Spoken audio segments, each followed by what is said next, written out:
That day, countless eerie black stone monuments fell from the sky, and a barrier was deployed soon after. Monsters known as disaster beasts breached the barrier and invaded the human world to wreak havoc. The demon of ruin, known as Linga, arrived along with hundreds of other monsters to wage a war of extermination against humanity. At that time, while humans were running for their lives, a mother was holding her dear son tightly as she fled. A monster struck down her husband who was running behind her, and seeing this made the child start crying while reaching out for him. She did not give up and kept running to save both herself and her son, but it was no use against a monster that could even use long-range attacks.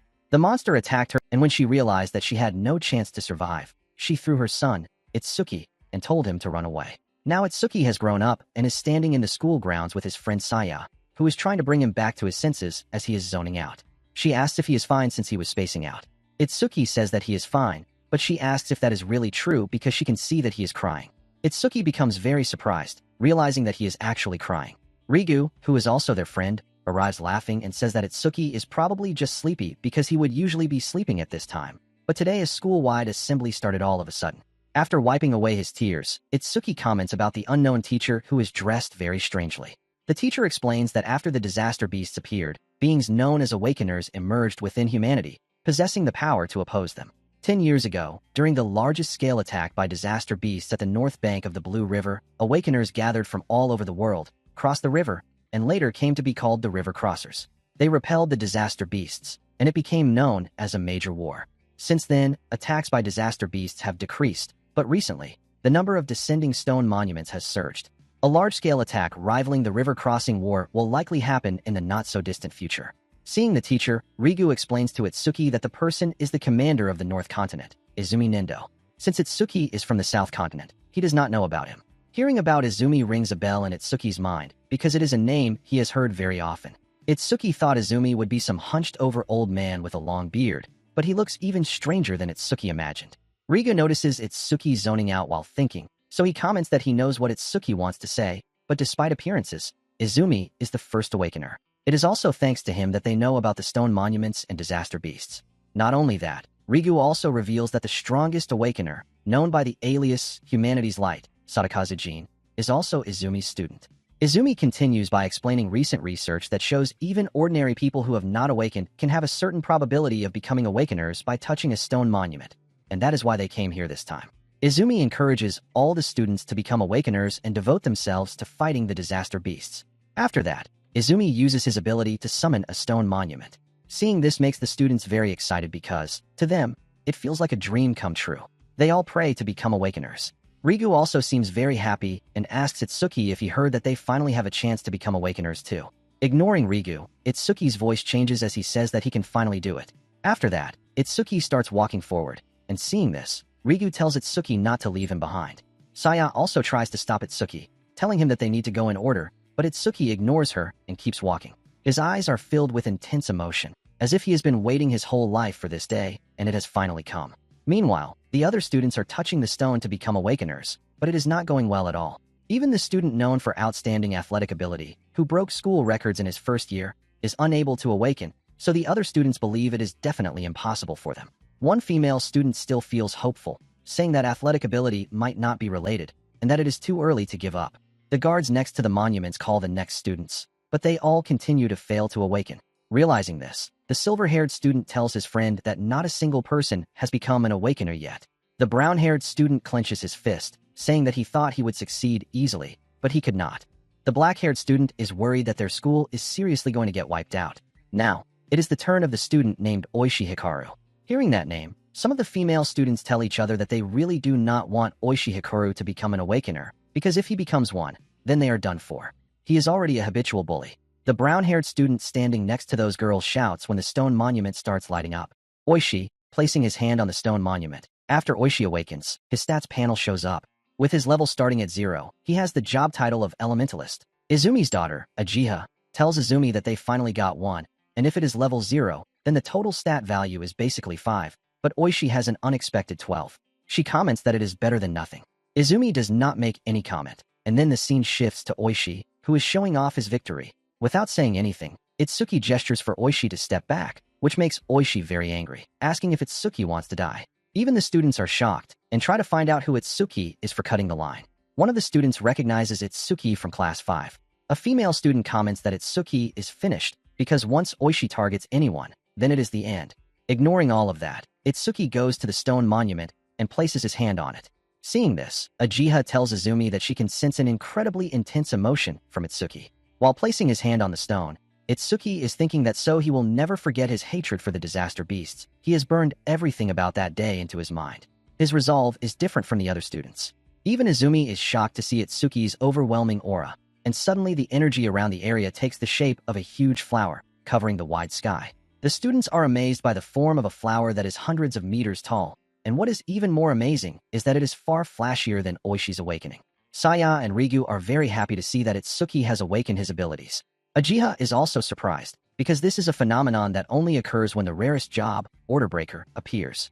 Standing in amazement, Izumi wonders just how capable Itsuki is, and he finds himself looking forward to what comes next. Oishi, on the other hand, is getting very angry as he stands there, and Itsuki opens his eyes, wondering about the abilities he has awakened. But when he opens his eyes, he finds himself somewhere else, and then his stats appear. Itsuki's level is fixed at level 0. His job is Order Breaker. He has Nirvana as a gift, which is special grade, and its level is fixed.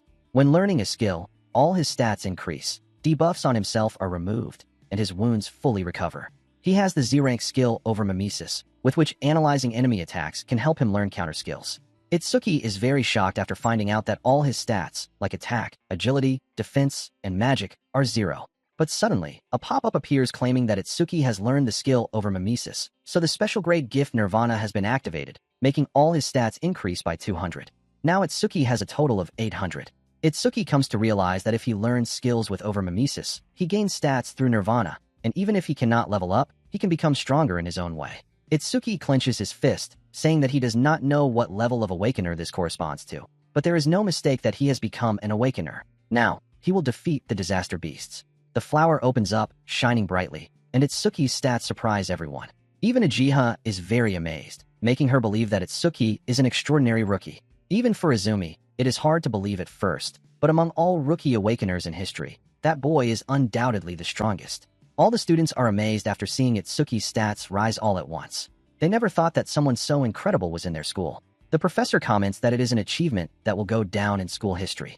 While everyone else is very happy, Oishi is furious at Itsuki because he stole all the cheers that Oishi thought were supposed to be his. Oishi charges toward Itsuki, thinking that someone like Itsuki should just stay a loser. Oishi decides to strike Itsuki with the skill he just learned, known as Silver Snake. While glaring at his stats, Itsuki receives another system window as the system detects the C-rank skill Silver Snake, so over Mimesis is activated. The system starts the analysis process, and the progress rises from 57 to 69%. Itsuki suddenly vanishes from his location, surprising everyone because they cannot find him anywhere at all. The students only see an electric current flash for an instant, and then Itsuki disappears. Oishi looks around, trying to find where Itsuki is. The progress reaches 88%, and Itsuki suddenly appears behind Oishi. Sensing this, Oishi's body freezes in place.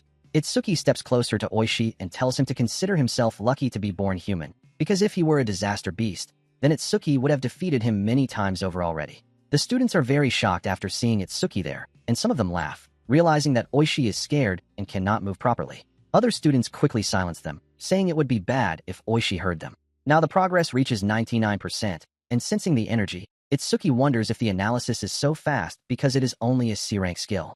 Now the analysis progress reaches 100% and is completed. C-rank skill, Thunder Roar Wave, acquired.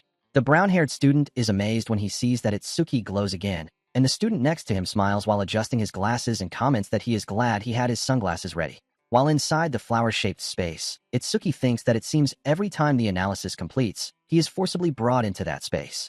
The Silver Snake skills analysis is complete, and Itsuki has acquired Thunder Roar Wave. Itsuki's outer body suddenly starts lighting up again, giving everyone another shock, and his lightning is much brighter than Oishi's. This makes Oishi wonder how Itsuki learned a skill like that, and to think that Itsuki's stats would rise that much again. Now Itsuki has a total of 840. It was sunny just a moment ago, and now it starts raining. Not only that, the students notice something falling from the sky onto the ground, and they soon recognize it as another stone monument. Uchiha wonders why it is here of all places. Izumi cancels the school assembly and orders everyone to evacuate outside the school grounds immediately, following the evacuation drills. Izumi is sure that he is their target. Uchiha suggests to her father that they should run as well, since combat is not their specialty. Izumi refuses to run, because if they run, it will only make everyone more anxious, and not only that, he tells Uchiha to look at the boy, Itsuki, who has more courage than them. While all the students are running away, Itsuki is walking toward the stone monument. Seeing that, Uchiha shouts, asking Itsuki why he is not running. The stone monument lands on the ground, and Rigu and Saya run to stop Itsuki, telling him to run. But all Itsuki can think about right now is that he needs to defeat every last one of the disaster monsters. Rigu is very shocked and asks what Itsuki is saying, and says that Itsuki will be defeated if he does not run. Saya also agrees with Rigu, saying that Itsuki just became an awakener, so he is no match for it. That is why they need to leave it to the other awakeners. Itsuki tells both of them to trust him. This makes Saya blush, and then she grabs Rigu and starts running while telling Itsuki that she will not be responsible if he gets hurt. While running, Rigu asks if it is really okay to just leave him like that, since the opponent is a disaster beast, a walking threat. While they are running, Itsuki's eyes are filled with hatred, and he is smiling because the first enemy after becoming an awakener is the one who took his parents from him. Itsuki smirks, saying that he guesses he is lucky after all. Itsuki decides to fight. The enemy is skeleton soldier number 10,369. It is level 8. Itsuki's right eye starts tearing up while he is thinking about whether he should try the new skill he just learned. Using it, he quickly moves close to the disaster monster and dodges its attack, while thinking that he will not let anyone else defeat it. Then Itsuki punches the disaster beast, and from the impact, it is sent flying into the far wall of the school building.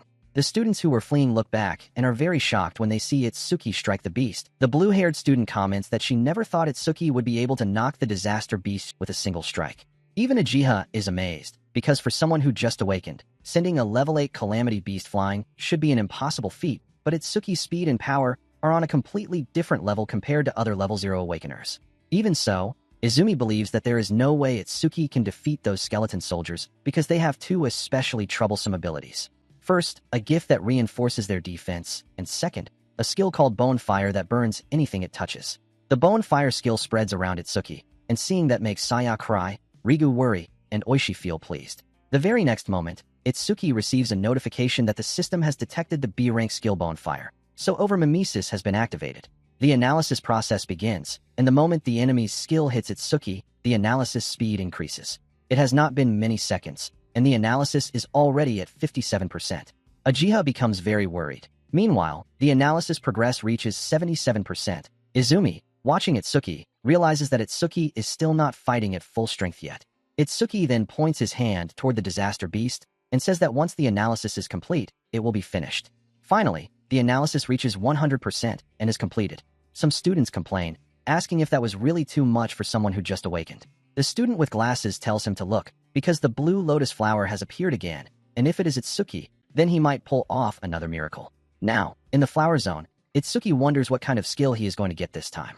The system panel appears, informing him of the completion of the Bone Fire skill analysis, and in return, Itsuki has acquired Black Ice Wall. It is currently at level 2. After reading this, Itsuki says that he could not break through the enemy's defense earlier, even with everything he had, but with his attack power boosted this much, he should be able to now. The flower zone starts opening up, and all the students are happy to see Itsuki alive and unharmed. Hope returns to them, and they say that they already knew Itsuki would make it. Uchiha wonders if Itsuki has some kind of automatic healing ability, even though he used a lightning-based skill earlier. Izumi remembers that the Order Breaker class is said to be the most enigmatic of them all, but even among such classes, Itsuki stands out, especially with all these abilities and such complete recovery. The disaster beast tries to attack again, but this time, Itsuki creates an ice armor around his body to protect himself from the burning flames. Breaking through the blue fire, Itsuki charges toward the disaster beast by shaping his hand to act like a sword. The calamity beast attacks, but to everyone's surprise, Itsuki slips past the attack in a blink. It looks like instant movement. One of the students comments that only awakened eyes could even follow something like that, but little do they know, Oishi is one thing, but even Uchiha cannot track Itsuki at all. She wonders if Itsuki is really a rookie. It is just like that time back then. After defeating the disaster beast, Itsuki comments about the skill that can form hardened armor around his body and even shape weapons however he wants. That skill is incredibly powerful for both attack and defense. Rigu then runs to Itsuki and hugs him, saying how relieved he is after finding out that Itsuki is alright. Itsuki asks about Saya's whereabouts, but it turns out that Rigu does not know either. Just a moment ago, she looked like she was about to burst into tears. Hearing that, Itsuki wonders if Saya is upset. Uchiha is so amazed and she tells her father, Izumi, that Itsuki just defeated a skeleton soldier that even a level 10 awakener would have trouble dealing with. Izumi then instructs Ajiha to stay there and oversee the cleanup. He also tells her to relay a message to the principal that Izumi is taking Itsuki with him. Rigu, meanwhile, assures Itsuki that there is no way Sayao would be angry after Itsuki won. Rigu suggests that she probably went to the monument because she was afraid of falling behind Itsuki. Hearing that, Itsuki replies that he hopes that is really the case. Their moment is interrupted when Izumi comes to speak with Itsuki. Seeing this, the other students are amazed, saying that Izumi is talking with Itsuki. They wonder if Izumi is going to take Itsuki in as a disciple. Some of the students find it impossible, since the only person Izumi ever trained was Kazunari Tsutsumi, the strongest man in history. Looking at the scene, Rigu decides to give them some private time and goes to look for Sayao instead. Meanwhile, Izumi tells Itsuki that he is exceptional. Itsuki does not understand, so Izumi explains that he can sense nothing but rage and hatred in Itsuki's heart. Izumi wants to understand what led Itsuki to become this way. Hearing that, Itsuki reveals that 10 years ago, his parents were killed by a calamity beast while shielding him. He was about to lose his life as well, but an awakened person saved him that day. From that day, Itsuki believed that his mother and father died because of him, but later he came to the realization that it was not true. These creatures are the root cause of everything. Back then, Itsuki made a vow that he would defeat these monsters and wipe out every last one of their kind. Itsuki's right eye starts tearing up again, and seeing that, Izumi comments that Itsuki is still crying even with a heart filled with hatred. Itsuki explains that since gaining the eyes of the dead, his tears had stopped, yet his right eye began shedding tears on its own. Because of that, he can never forget his hatred for the calamity beasts. Hearing all of this, Izumi suggests that Itsuki become his disciple. Izumi will bring Itsuki into the Savior Alliance and grant him the power he needs to pursue his goal. Since Itsuki does not know about the Savior Alliance, Izumi explains that it is an organization founded by the governments of the 5 continents, gathering powerful awakeners from across the world. Its purpose is to combat the calamity beasts in a more efficient and organized way. Think of it as the official military force against the calamity beasts. Its members are known as saviors, and they are supplied with resources such as exclusive training and high-grade weapons. Even trainees receive 10,000 gold every month. Hearing about that much gold makes Itsuki think that it is enough to buy a car. Izumi continues, saying that of course, that level of reward does not come for free. Saviors are expected to fight on the front lines at all times and safeguard the people. Honestly, the pay and resources do not matter to Itsuki. What matters most is being able to fight the calamity beasts on the front lines. For that reason, Itsuki declares his desire to become a savior as well. Every February, the Savior Alliance hosts an exam called the National Savior Tournament. Participants earn points based on performance, and only the top 100 qualify to become official saviors. Hearing that, Itsuki asks about the highest score ever recorded. So Izumi replies that it may not be the best benchmark, but the record stands at 15,000 points, set by Kazunari Tsutsumi a year ago.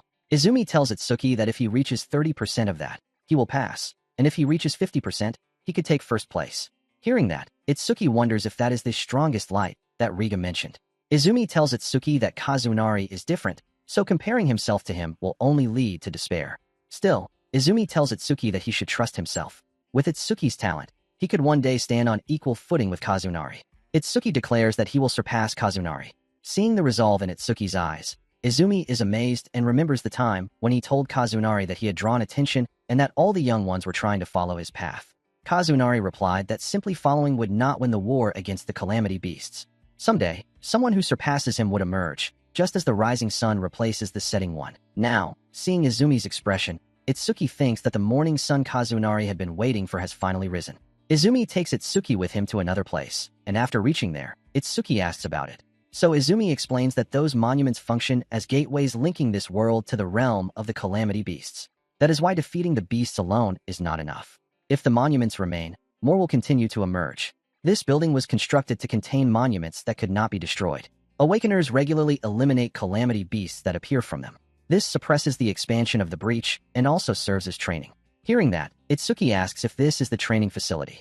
Izumi agrees, revealing that they call them stages, and since the number and level of appearing calamity beasts cannot be controlled, they are extremely dangerous inside. The stage before them is notorious because it has the highest fatality rate among rookie stages. Izumi reveals that back then, when Kazunari was still a fledgling awakener, he cleared it in just 3 minutes and 14 seconds. So Izumi tells Itsuki that if he truly intends to surpass Kazunari, then Itsuki needs to complete it in under 3 minutes. If Itsuki clears this stage within 3 minutes, then Izumi will take Itsuki as his disciple. There, all the people recognize Izumi, and they all wonder if that is the rumored rookie next to him. Some do not believe it. They think that unless it is an awakener at the level of Kazunari, there is no way someone could walk beside Izumi. Hearing their murmurs, Itsuki wonders if Izumi is really that famous. Reaching the gate, Itsuki finds out that the difficulty level is set at level 10, which is 2 levels higher than those skeleton soldiers. Itsuki wonders just how strong the enemies inside are. Since the people there show no signs of entering the stage, Itsuki asks the reason for that. Hearing this, the people whisper to each other, wondering if Itsuki is planning to enter the stage even though he is a rookie. Ignoring them all, Itsuki goes to the reception desk and asks the receptionist if he can enter the stage. The receptionist asks about the number of challengers entering the rift, so Itsuki replies that only he will be entering. The whole area goes silent after hearing that, and the receptionist, who was calm before, gets upset and tells Itsuki to stop with the unfunny jokes. She raises her voice, explaining that this is an artificial stage, but it is still a dangerous place where people can get hurt and, in some cases, seriously injured. Hearing that, Itsuki wonders what she is talking about. The people laugh loudly. Itsuki responds that she seems to be misunderstanding something, and he really came here solely to challenge the stage. The receptionist lets out a sigh, saying that he does not have to act tough, so he should just go home. That makes Itsuki very angry, and he tells her not to make him repeat himself, and that he just wants her to let him into the stage. That is all he wants from the so-called pretty receptionist.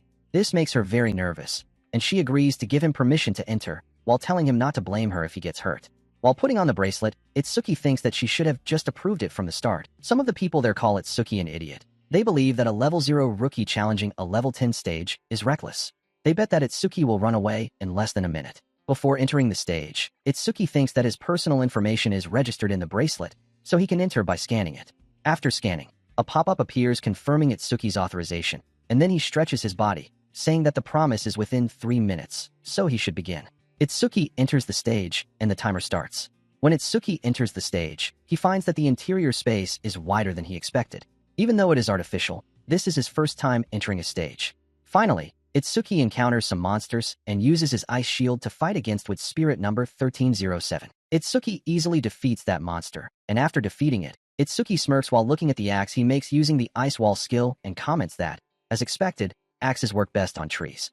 Meanwhile, outside the stage, Ajiha asks her father, Izumi, about the reason he made Itsuki enter this stage specifically, even though there are plenty of other stages for rookies. Hearing that, Izumi reveals that it's because Itsuki said he would surpass Kazunari, so Izumi brought him to the very first stage Kazunari had challenged. Hearing this, Ajiha looks worried and comments that unless Itsuki steps beyond the bounds of humanity, surpassing Kazunari is impossible. Listening to the way she phrases it, Izumi asks if, in Ajiha's mind, Kazunari has already surpassed the bounds of humanity. Ajiha replies that she used to think Kazunari was kind and approachable, but she once saw him instantly defeat a level 97 disaster beast, and at that moment, his eyes were cold. Those eyes were like those of a deity. She couldn't believe they belonged to a human. Izumi adds that Itsuki also possesses potential that does not fall behind Kazunari's. Right now, Itsuki is just an unpolished gem. If Kazunari is likened to a deity-like existence who saves people, then Itsuki is a devil consumed by hatred, the exact opposite of Kazunari. The scene then shifts back inside the stage, where Itsuki has already defeated the weaker monsters while thinking that against disaster beasts of this level, over-mimesis won't even activate. The very next moment, a disaster beast that poses a real threat appears. Sensing this, Itsuki immediately attacks and defeats it, then wonders if that is the end. He questions whether a level 10 disaster beast is really only this strong, but quickly disagrees. That's why Itsuki believes there must be something more. Suddenly, the system detects a B-rank skill, self-regeneration, and over-mimesis activates. The system begins analyzing. Not only that, but Itsuki also notices that the monster starts regenerating again and restrains him. He knew it wouldn't be that easy. The regenerated monster is Wood Spirit number 520 from the Wood Spirit race, and it is level 10. Itsuki activates Black Ice Wall to break free, and to stop the regeneration, he has to deal massive damage in a short time. Right now, the analysis progress is only 17%, but when Itsuki defeats it again, the progress increases to 19%. The more he defeats the monster, the faster the analysis progresses. However, the monster keeps regenerating no matter how many times Itsuki takes it down. With one final strike, Itsuki strikes at the monster with a powerful strike, thinking it won't regenerate anymore. His mana is running low from using Black Ice Wall for so long, but the monster regenerates again, and the analysis is now at 60%. While avoiding its attacks, Itsuki finds it extremely troublesome since it still won't go down after all that. But every time it regenerates, the analysis speed of over-mimesis increases. Itsuki deactivates Black Ice Wall to reduce mana consumption and uses Thunder Waves to evade while keeping his distance. Keeping this up until the analysis is complete is the path to victory, but he doesn't have much time left before the 3-minute limit. Right now, the analysis is at 75%. Itsuki decides to activate Thunder Waves and Black Ice Wall at the same time to maximize his damage and force the monster to keep regenerating continuously. This will increase the analysis speed even further. He keeps fighting while thinking that if Overmimesis doesn't complete before his mana reaches 0, then he will lose here. The progress reaches 80%, and Itsuki attacks again with Black Ice Wall, saying that if he falls here, then it only means this was as far as he could go. The progress rises to 85%, and Itsuki attacks again, but before his strike can land, the monster strikes lands, injuring Itsuki. The reason he couldn't evade or counter was because he had run out of mana, but the analysis is now at 99%. Just as Itsuki expected, he claims it is his victory, because Overmimesis does not require mana to activate. The analysis reaches 100%, and a flower-shaped notification appears, informing Itsuki that self-regeneration analysis is complete and that he has acquired Lotus Burst. The skill Lotus Burst is level 2. After acquiring the Lotus Burst skill, all stat points increase by 20. All self-inflicted debuffs are removed, and his wounds are fully healed.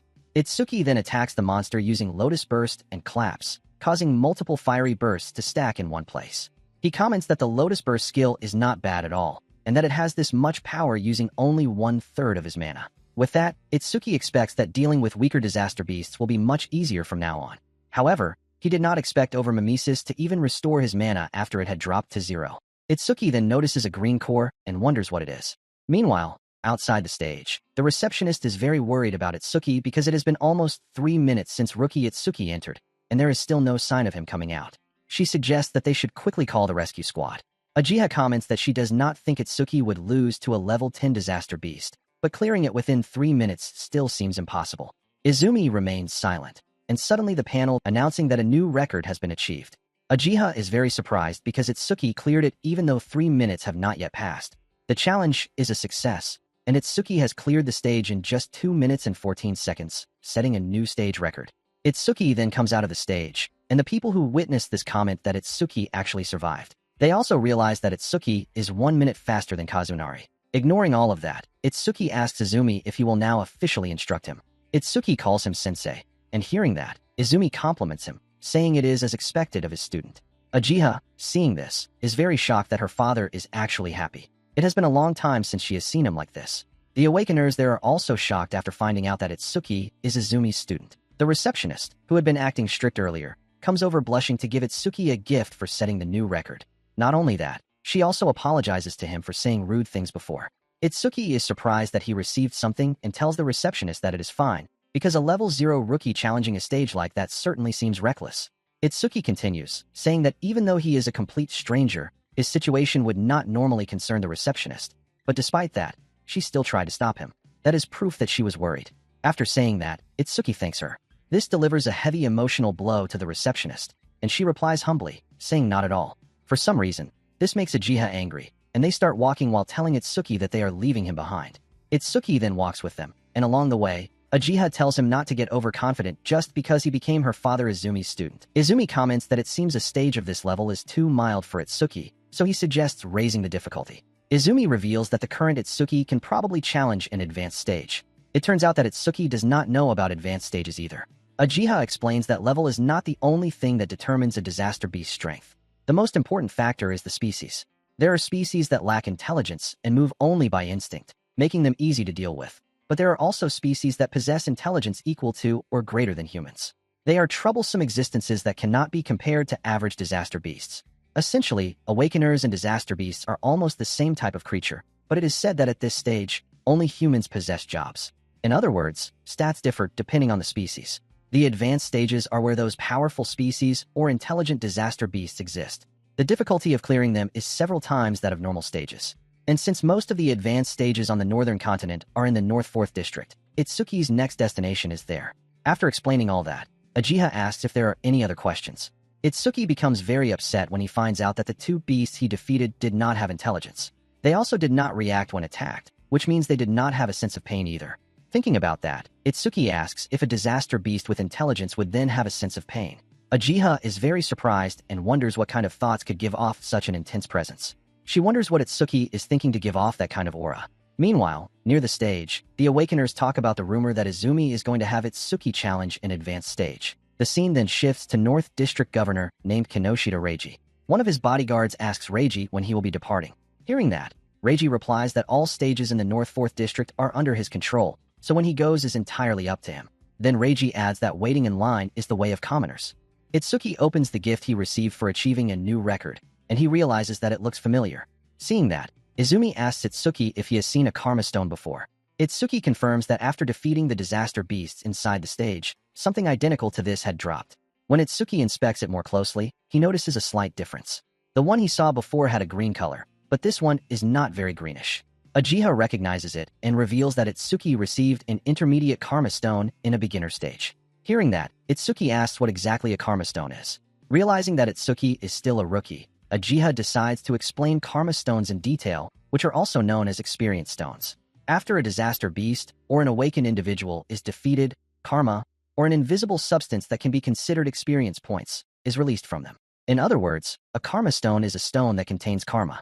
Using a Karma Stone to absorb the karma inside is one method of leveling up. However, Uchiha finds it very strange because Karma Stones should not occur naturally. She wonders why it appeared in that stage and suspects that it is probably due to Itsuki's gift. Izumi adds that it is because Itsuki cannot level up.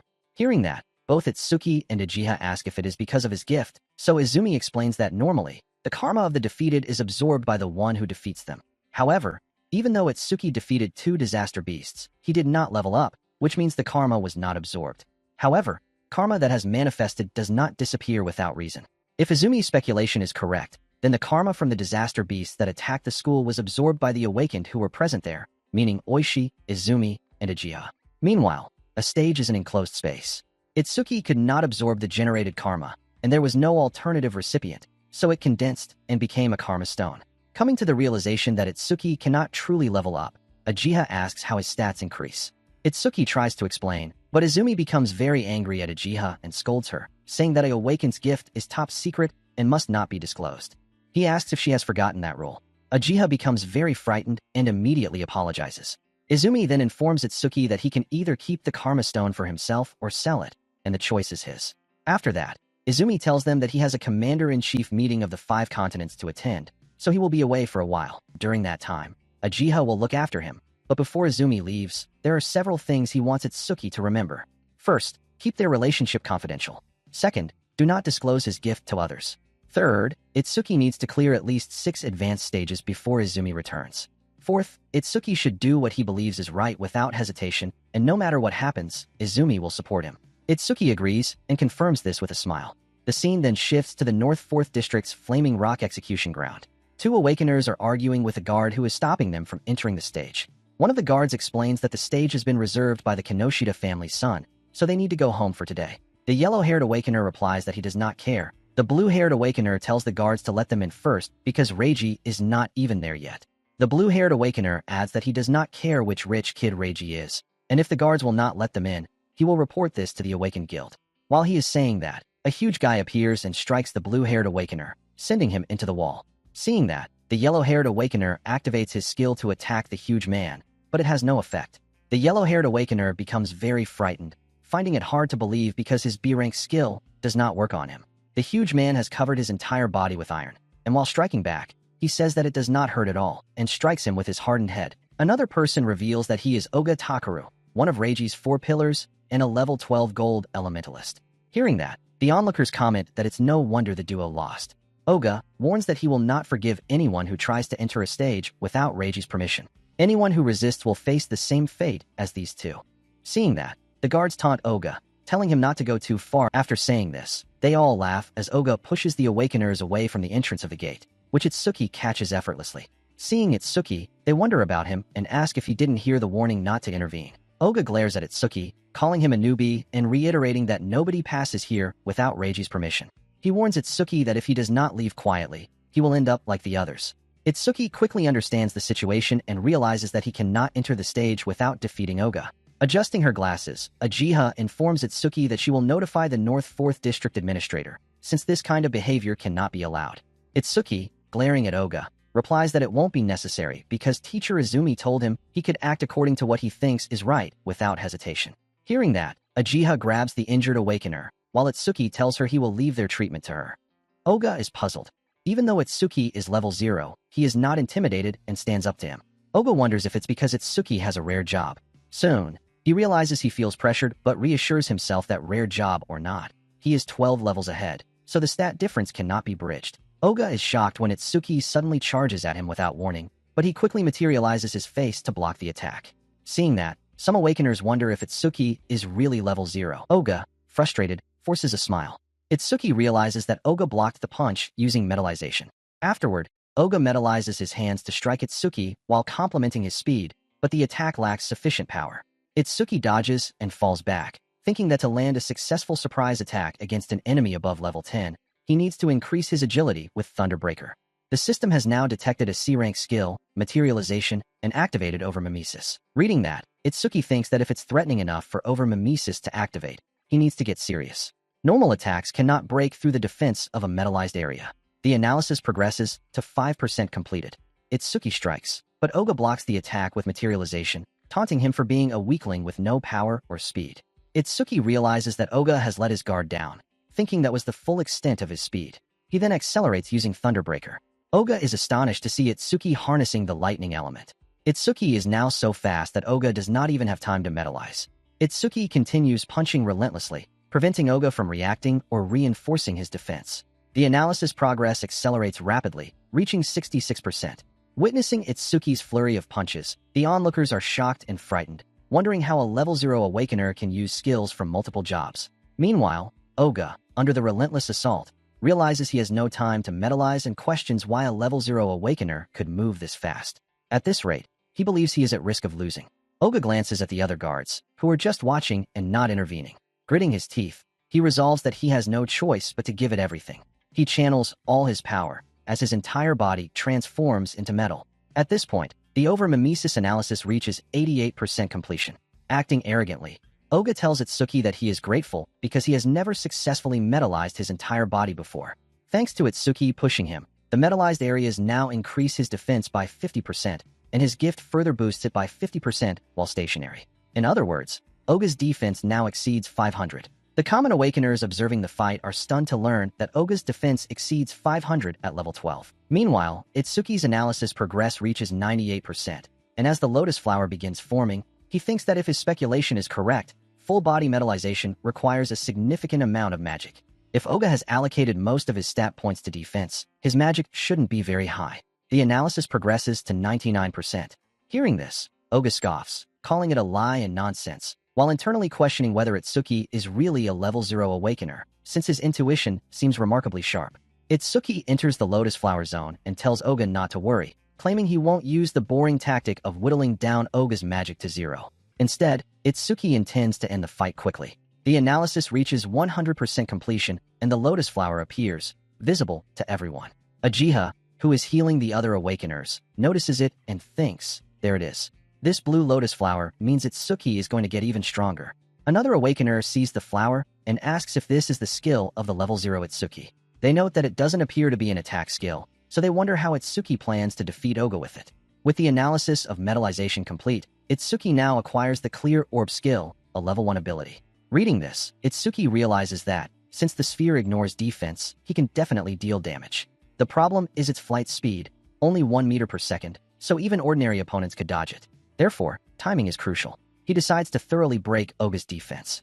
Itsuki then launches the Clear Orb at Oga, challenging him to try to dodge it. The spectators watch in anticipation, eager to see what kind of power a level 0 like Itsuki could possibly unleash to break through the defense of a level 12 specialist guard. However, when Itsuki activates his skill and produces what appears to be a tiny black orb, the crowd is visibly disappointed. The attack looks underwhelming, almost harmless. Oga, seeing the small orb, grows overconfident.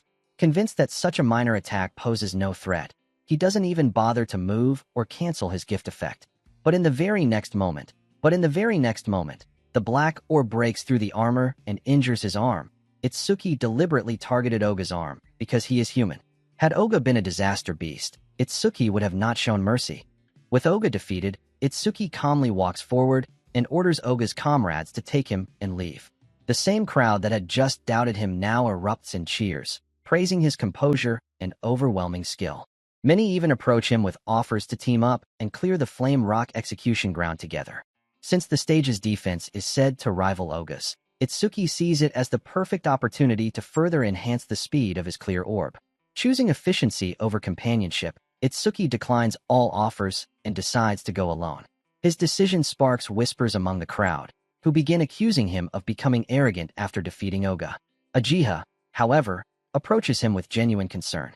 She warns that the disaster beasts inside have defenses comparable to Oga's and worries whether Itsuki's magic reserves will be enough. Itsuki reassures her calmly, causing her to blush before quickly insisting she was not worried at all. Before leaving to treat the injured, she warns him about the Stone Tribe, creatures with little intelligence but strong group coordination, and advises him to manage his magic carefully. After scanning his identity, Itsuki enters the rift and immediately encounters a massive group of Stone Tribe monsters. Their stats are significantly higher than those of beasts in previous stages. Seeing this, Itsuki begins testing his clear orbs on them. The results are exactly as he expected. The stone monsters fall, and the orb's flight speed increases by 100%. Because these monsters are slow and have poor evasion, they are ideal targets for clear orb. After repeatedly upgrading the skill, Itsuki is left with only 2 shots, as each orb consumes 50 magic points. 2 monsters are charging toward him, and a hidden boss remains undetected, leaving 3 enemies in total. That means he must eliminate 2 targets with a single orb. His clear orb reaches level 10, but his magic is nearly depleted. The effort proves worthwhile. The orb's speed increases to 5 meters per second, allowing him to catch even moving enemies. While reviewing his system panel, Itsuki suddenly detects a B-rank monster, the giant stone man of the Stone Tribe. With total stats of 777 and an enormous body, the creature poses a serious threat. With no other option, Itsuki activates Thunderbreaker and charges forward, reaching the monster's head to strike with clear orb. However, he halts mid-attack, realizing the orb may not be strong enough to deal significant damage. Sensing hesitation, the monster counterattacks, forcing Itsuki to activate Black Wall. Even so, he is sent crashing back by the overwhelming impact. The monster proves far tougher than anticipated. At that critical moment, the system detects the gigantification skill and automatically activates over mimesis to copy it. Meanwhile, Reiji receives news that Oga has been defeated by a mere level 10 rookie who forced his way into the stage. Furious, Reiji learns that most awakened individuals above level 30 are currently occupied with handling a surge of descending events.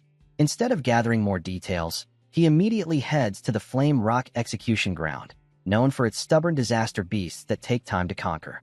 As he changes clothes, he mutters that opposing the Kinoshita family may have been a mistake. Back in the rift, Itsuki completes the analysis of the B-rank gigantification skill. Instead of acquiring it as a separate ability, his clear orb evolves to level 2 with new effects.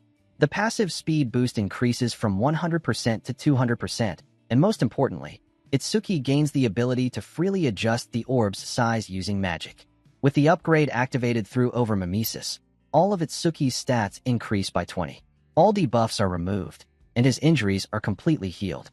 His total stats now reach 1,120. Without hesitation, Itsuki pours every remaining point of magic into creating the largest clear orb he can generate. The massive orb forms and obliterates the giant stone man in a single decisive strike. Although the attack reduces Itsuki's magic to 0, the battle ends in complete success. After pouring every last drop of magic into his attack, the orb Itsuki creates becomes enormous. Its flight speed increases to 7 meters per second. At this rate, if he clears the stage just 2 more times, his orb could eventually move at speeds comparable to a car.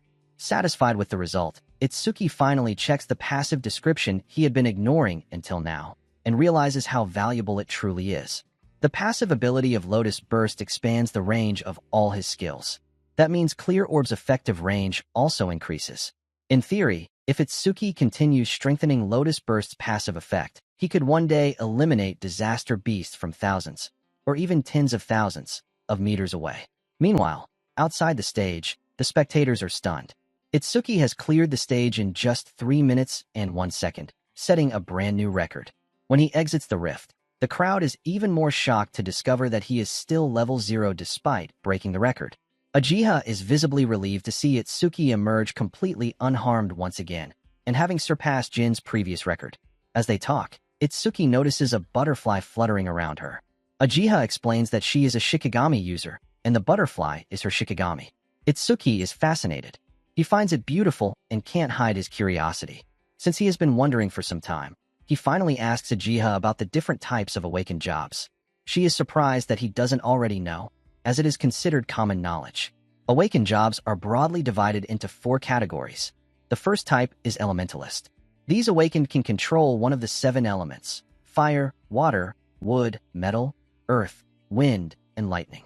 Elementalists make up the largest portion of awakened and generally have the highest minimum combat capability. Han, and even Oga, belong to this category. The second type is Shikigami users. They summon spiritual entities known as Shikigami that obey only their master. These beings have been connected to their summoners since birth and grow alongside them. Uchiha reveals that she is level 6 with a grade 2 gift, while her Shikigami, Tamachu, is already level 15. When she finishes explaining, Uchiha asks if Itsuki has any questions. Without hesitation and without sugarcoating, Itsuki asks why her level is lower than her Shikigami's. Uchiha calmly clarifies that Shikigami absorb experience as well, so they naturally remain at a higher level than their master. Hearing this, Itsuki casually remarks that in that case, it would be more efficient to target the Shikigami user directly rather than fight the Shikigami. Once again, Uchiha senses a faintly unsettling aura from him. Curious about the remaining categories, Itsuki asks about the third job. Uchiha explains that the third type is the most mysterious and least understood: Order Breaker, Itsuki's own job. Order Breakers are unique because each one possesses completely different abilities. Some can alter the size of their bodies at will. Others can create endless clones. Some can stretch their bodies freely like rubber. Unlike regular jobs, whose skills are ranked from C to S, Order Breakers possess independent Z-rank skills that exist outside the standard system. Because of their exclusive and unpredictable abilities, Order Breakers are treated with special caution. If their abilities become known to enemies, they lose their greatest advantage. That is why Uchiha's father scolded her earlier for asking about Itsuki's skills. However, Itsuki is unusual even among Order Breakers. From what Uchiha has observed, he can use at least 3 skills, and 2 of them resemble abilities typically exclusive to elementalists. This revelation makes Itsuki wary, so he smoothly changes the subject and asks about the 4th job. Uchiha refuses to explain, teasing that she will only tell him when he sees it for himself. She calls it a small punishment for him not sharing much about himself. Itsuki simply goes along with it. As they walk, Uchiha informs him that the students he saved earlier are safe. Itsuki plans to clear the stage several more times to strengthen Clear Orb, but Uchiha reveals that stages have cooldown periods, and this particular stage has an especially long one. He won't be able to enter again for at least 2 days. Now he understands why Reiji monopolizes stages. Since he cannot further improve Clear Orb for the moment, Itsuki decides to focus on raising Lotus Burst instead. He asks Uchiha about stages filled with large numbers of disaster beasts. She mentions one such stage. The individual beasts are not particularly strong, but their sheer numbers, especially the overwhelming swarms of locust-type disaster beasts, cause many awakened to retreat before even attempting it. Even after hearing this, Itsuki decides to go. Uchiha's concern stems from the fact that she has never seen him use Lotus Burst in combat, so she does not realize he possesses wide-area attacks. Those nearby who overhear their conversation are shocked and quickly leave the stage zone, fearing Reiji's arrival. Moments later, Reiji arrives, only to find the area completely empty. His target has vanished, and the stage has already been cleared within 30 minutes. Furious, Reiji orders his guard to contact the Hound and have him track down Itsuki. The scene shifts to a man desperately trying to escape from Reiji's Hound. He is eventually caught and eliminated. The Hound's name is Charles. After completing his task, Charles receives a phone call. He is visibly surprised to hear that Oga has been seriously injured. With a new target in mind, Charles sets his sights on fresh prey. Itsuki and Uchiha arrive at the Locust Wilderness stage. Vast fields stretch endlessly in every direction, creating the perfect habitat for swarming creatures. Uchiha explains that calamity beasts usually choose environments that suit them when invading this world. For that reason, learning to infer the type of beast from the surrounding terrain is an essential skill for any awakened. As Itsuki observes the area more carefully, he notices there is no reception desk at the entrance. Uchiha lets out a heavy sigh and explains that this stage is considered so dangerous that officials are already discussing dismantling it entirely. Confused, Itsuki asks why a low-level stage would need to be dismantled. Uchiha clarifies that in most stages, awakened individuals can retreat if the situation becomes overwhelming. However, in this stage, the calamity beasts are unusually aggressive and appear in abnormal numbers. If someone lets their guard down for even a second, they can be surrounded by countless locusts and quickly overwhelmed. Rather than feeling intimidated, Itsuki sees it as a perfect opportunity. Uchiha complains, asking why he always seems so eager to throw himself into danger. While scanning his identity panel, Itsuki calmly reassures her that he has no intention of losing to a swarm of insects. His confidence convinces Uchiha that he will likely make it back safely again. Suddenly, Uchiha remembers something crucial. She forgot to mention that the locusts continue spawning endlessly until the boss is defeated. Alarmed, she prepares to enter the stage to warn him. However, she senses a dangerous presence nearby, Charles. Inside the stage, Itsuki deliberately stirs the dormant locusts to provoke them. After checking their stats, he discovers that each individual creature is surprisingly low level. That works perfectly for him, as they meet the conditions required for Lotus Explosion. A massive swarm of wicked locusts surges toward him. Itsuki calmly casts Lotus Explosion and waits for the exact moment they enter his effective range. When the timing is perfect, he activates the skill and eliminates the entire swarm in one decisive blast. The result is immediate. Lotus Explosion levels up to level 2, granting a 110% increase to his overall skill range. The explosion's diameter expands to 10.5 meters.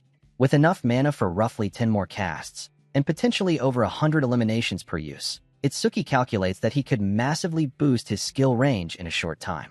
However, as he waits for the stage completion notification, nothing appears.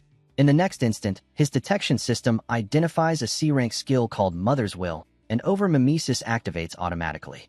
Turning around, Itsuki sees yet another swarm of wicked locusts approaching. He realizes he made a mistake. He assumed there was no boss controlling the stage. Fortunately, he can continue expanding Lotus Explosion's range, but he still has no idea where the boss is hiding.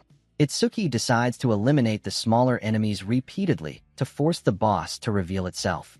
With each wave he defeats, Lotus Explosion's blast radius grows further, eventually reaching a 16-meter diameter. Yet even after wiping out multiple swarms, the boss refuses to appear. Worse still, the locusts continue spawning endlessly. Itsuki calculates that he only has enough mana for 9 more casts. He continues clearing wave after wave. After defeating 9 hordes, he boosts Lotus Explosion's range by an astonishing 990%. Now, however, he has just enough mana for one final cast. Despite that, another swarm forms in the distance, and still there is no sign of the boss. Without retreating, Itsuki unleashes his final Lotus Explosion, eradicating the swarm, but completely exhausting his mana in the process. At that moment, his system analysis reaches 91% completion. Itsuki begins to notice something unusual. After the first wave, all newly spawned calamity beasts are level 1 and noticeably smaller, as if freshly born. He deduces that the boss possesses an ability similar to infinite reproduction. The stage will never clear unless the boss itself is defeated. Just as his mana runs dry, the analysis completes. Itsuki acquires a new skill, Mana Detection. Thanks to Lotus Explosion's passive effect, its effective range now exceeds 1,000 meters. Even better, he can recover mana each time he detects an enemy unit, making this passive effect perfectly suited for this stage. Seizing the opportunity, Itsuki activates Mana Detection and pinpoints the boss's location. He then uses Clear Orb to force the hidden boss into the open. The moment it reveals itself, Itsuki eliminates it decisively. With the source gone, he proceeds to clear the remaining wicked locusts. The rewards are extraordinary. His total skill range increases by 1,210%. Lotus Explosion's blast radius expands to 65.5 meters, and True Clear Orb's flight distance extends to 131 meters. The stage announces a new record, 17 minutes and 7 seconds. Satisfied, Itsuki considers challenging the stage again after its reset. For now, he hurries back, assuming Uchiha must be worried. He even imagines her pretending to act cold once he returns safely, despite her genuinely caring nature. Her inability to be honest about her feelings strikes him as unexpectedly endearing. However, the moment Itsuki exits the stage, he is met with a shocking sight. Uchiha is being held by the neck by Charles. The moment Itsuki sees Uchiha being restrained, his expression turns cold. Charles calmly explains that he was only trying to extract information about Itsuki, but Uchiha refused to say a word. Hearing that, Itsuki's anger surges. He gives Charles a chilling warning. If he releases her immediately, Itsuki will settle for sparing him with only half the consequences. Charles bursts into laughter, clearly not taking the threat seriously. In an instant, Itsuki disappears in a flash of speed and charges forward, catching Charles off guard. Reacting quickly, Charles summons his Shikigami, Death Hound, to intercept the attack. At that very moment, Overmimesis detects the B-rank Shikigami skill, Death Hound, and begins its analysis. From the system's data, Itsuki realizes that Charles is also a Shikigami user, just like Uchiha. Charles narrows his eyes. He notices that Itsuki moves without wasting a single motion and possesses incredible speed. It suddenly makes sense why Oga lost. He never had the chance to metalize. Still, Charles believes victory is within his grasp. After all, he has his Death Hound and a hostage. The analysis progress reaches 34%.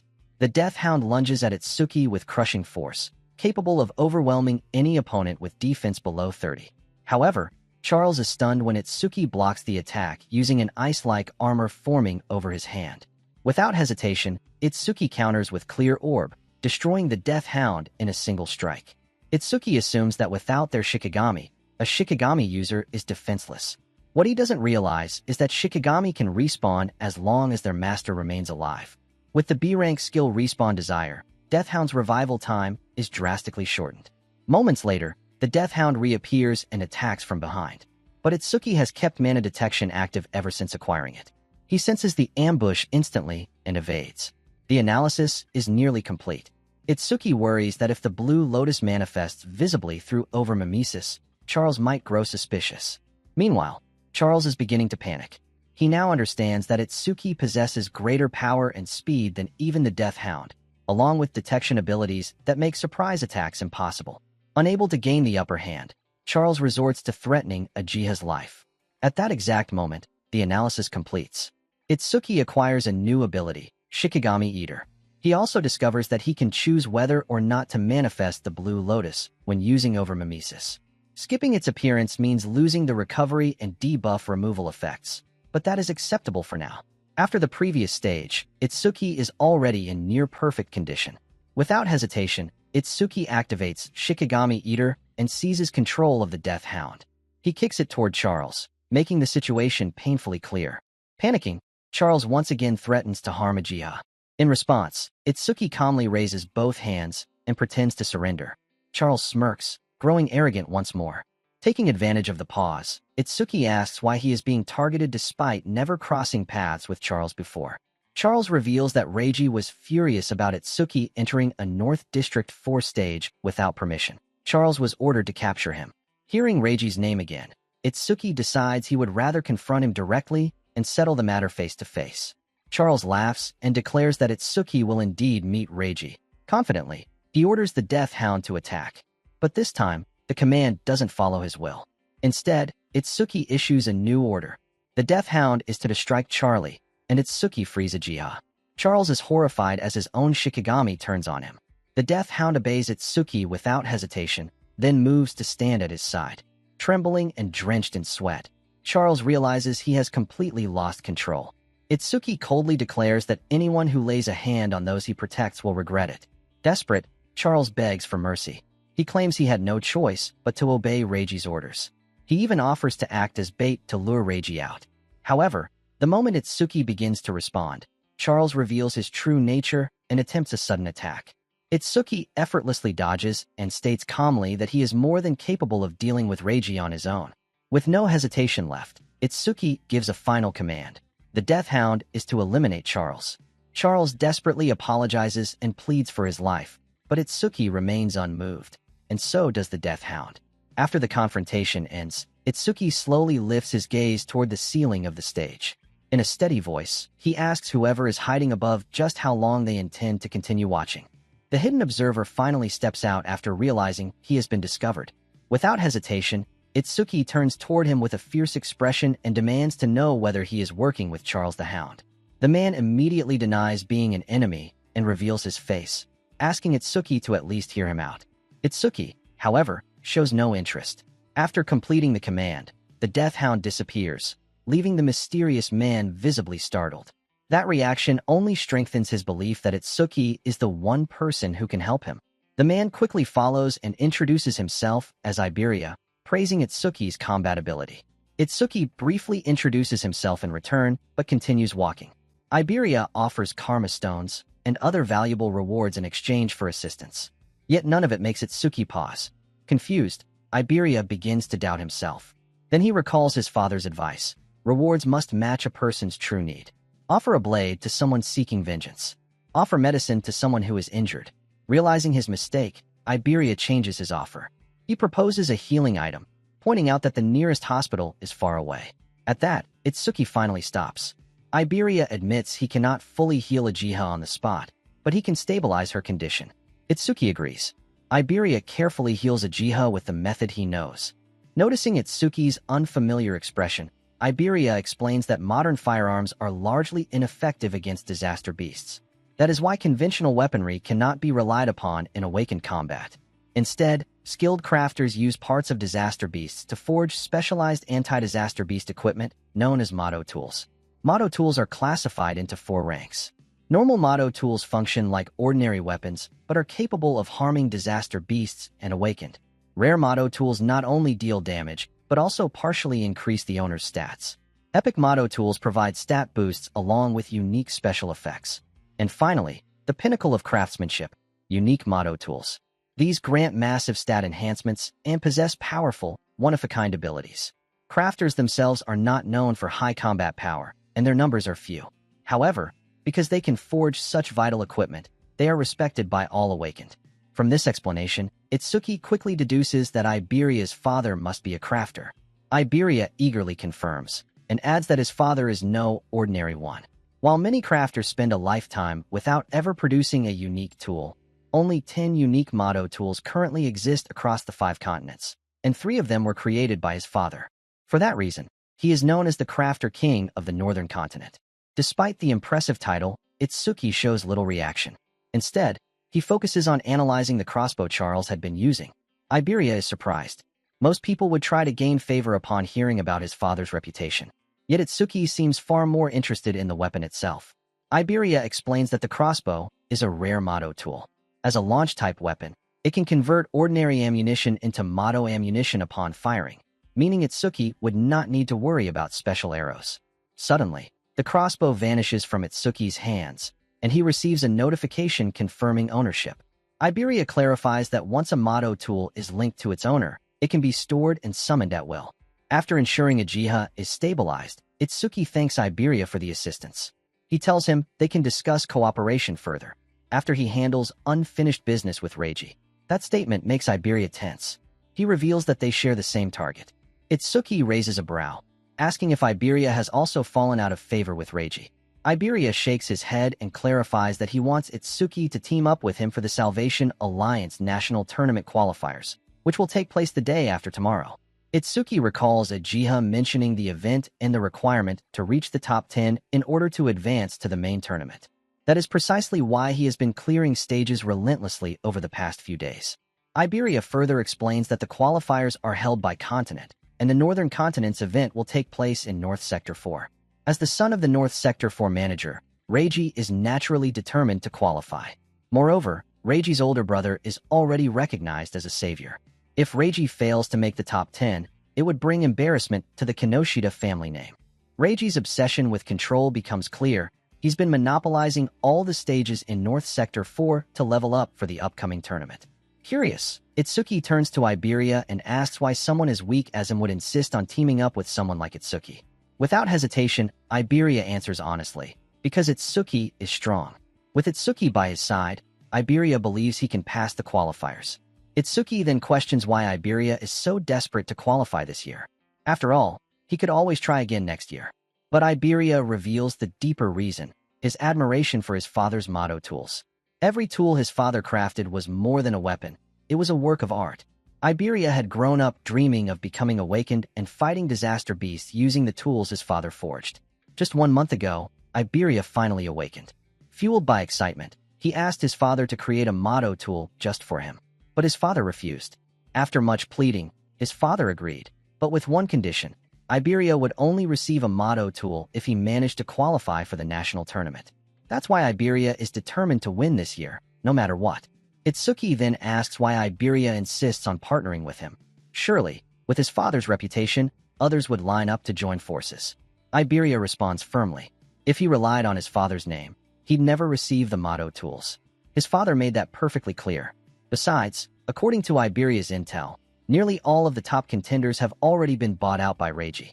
The remaining awakened are either lone wolves who refuse to team up or are already in fixed teams. That left Iberia with no viable options until 2 days ago. That's when he witnessed Itsuki defeat Oga, one of the 4 pillars, and set a new stage record. From that moment, Iberia was determined to find him. He searched tirelessly until he finally tracked Itsuki down. Moved by Iberia's sincerity and aware of the odds, they strike an agreement. Itsuki agrees to team up with Iberia, but first, they need to get Uchiha to the hospital. As Itsuki carries Uchiha towards safety, he starts thinking about his old friends, Riku and Seo. The scene shifts to show Riku and Seo training hard under the guidance of their teacher, preparing for the tournament as well. Seo is currently at level 11, with total stats of 555. Riku is at level 10, with total stats of 493. Both of them are pushing themselves to be ready for the qualifiers. Meanwhile, the story cuts to Reiji. He picks up a motto tool, clearly frustrated, and asks his guard about Charles, who still hasn't returned. The guard hesitates and wonders if something might have gone wrong. Reiji, furious, lashes out and calls them all useless. Without a second thought, Reiji crushes the motto stone in his hand to absorb its experience points. His guard offers to send a search party for Charles, but Reiji coldly refuses. Right now, the national tournament qualifiers are his top priority.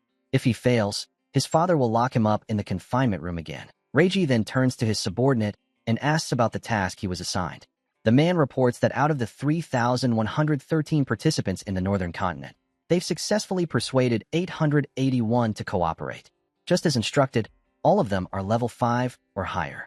He then crushes another motto stone to gain more experience and level up again. Now, Reiji has reached level 12 with the elementalist job Thunder, and his total stats have risen to 603.